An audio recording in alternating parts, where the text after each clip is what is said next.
News 10. Well, in a WALB News 10 exclusive, for the first time, one of two Tifton officers wounded earlier this month in a shooting is speaking openly about what he's been through. WALB News 10's Ashanti Drake sat down with Detective Michael Gaskins as he recounts his harrowing experience. Detective Michael Gaskins and Officer Jerry Fulford were seriously injured during an officer-involved shooting on December 5th.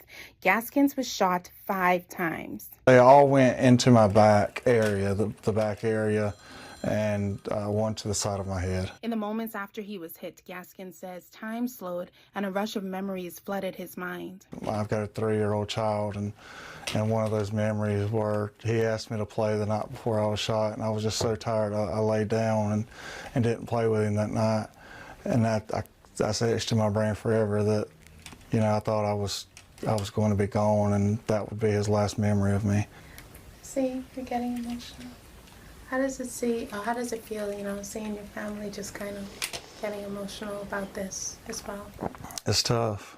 I can't imagine what they've been through. You know, I know what I go through, and you know, it's a fight it's not a fight like physical fight, but it's a struggle every day. You know, they're having to relive some stuff that they honestly may not have heard, or if they have, forgotten, even though it was that fast. So I'm sure this is still very traumatic.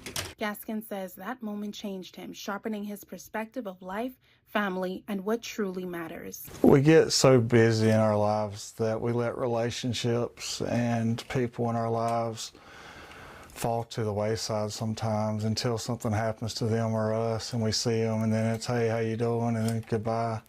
Take that second, even if it's just a second, to shake their hand, give them a hug, tell them you love them. As he continues the road to recovery, Gaskins says the outpouring of support from fellow officers has been overwhelming. Even though I was in pain, it was an important step for me to be able to stand up and embrace, you know, because I spend just as much time with the city, the citizens, and especially the people I work with as I do at home sometimes.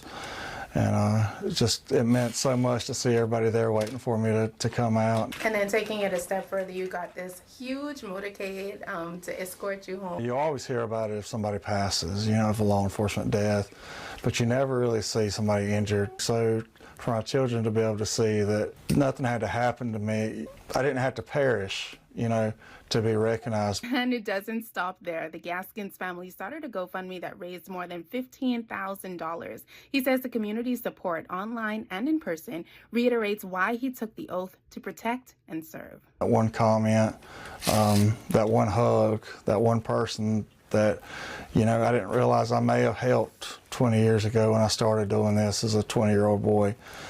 You know, it means so much. It definitely helps me get me out of dark places. Officer Jerry Fulford continues his recovery as well, and this investigation into the shooting is ongoing. I'm Ashanti Drake for WALB, your hometown news source.